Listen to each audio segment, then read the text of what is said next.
presenting. And this first speaker is not new to this game. Joelle Croteau-Willard is here today presenting us with a level 3 project under dynamic leadership. And the speech title is Good Grief, Why Are We So Uncomfortable? The level 3 project is labeled Inspiring an Audience, and the speech is going to be 5 to 7 minutes. So please help me welcome Joelle as she presents her speech. Good grief, why are we so uncomfortable? Joelle?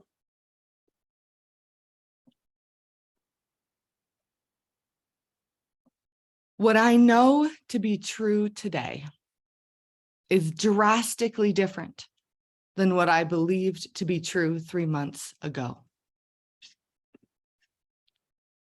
I am a newly bereaved mother who had to say goodbye to my second child after 6 months of pregnancy. I'm in no state to speak about that experience directly, and I'm not sure when I will be able to. However, what I am learning with the loss of my baby son, who we named Julian, is truly life-changing and has given me a completely new perspective on grief. Grief is a topic that we are not taught in school. Our ability to navigate emotional regulation and emotional intelligence has never been valued at the academic level. Specifically with respect to grief, we have been conditioned to speak about our grief as little as physically possible. Since we are not taught how to deal with our own grief, imagine how that impacts our ability to support other people through theirs. It is extremely detrimental and basically next to impossible. How are we supposed to navigate an invisible world that we've been taught not to talk about? To quickly get over and out of as soon as possible.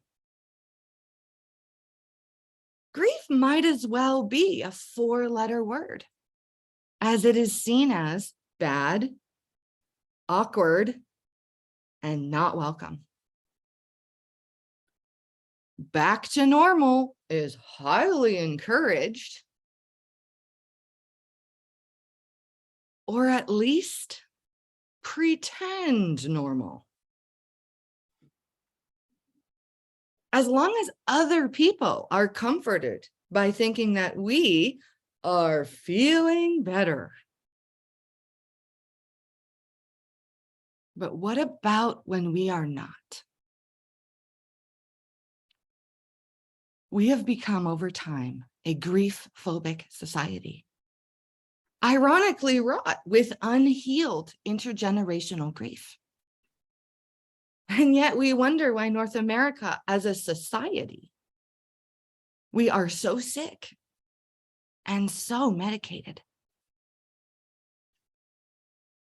The basic premise of don't cry or stop crying simply means I don't feel comfortable with your emotions being dysregulated. Please stop expressing them so I can become more comfortable. For decades, we have been taught to disassociate with what we view as negative emotions. Anger, sadness, anguish, sorrow. But one of the most expensive lessons I have been learning, and I do mean in therapy money, is to ask the question of why do I believe that some emotions are negative and some are positive? My therapist, throughout years and years of therapy, asked me this very simple question and shared the very simple idea of what if there are no negative emotions and no positive emotions? What if all emotions just are what they are? In personal development speak, we say, not good, bad, right, or wrong. We have been conditioned to run from perceived negative emotions, or to feel the need to rescue our loved ones from these emotional states because they're bad. Somewhere we lost the basic premise in grief, that the person grieving is the central focus. That supporting someone through grief is about witnessing the person's loss and pain. It's not about finding the silver lining because you can't. It's not about saying something to make it better because you can't. And it's not about trying to make the person better because you can't.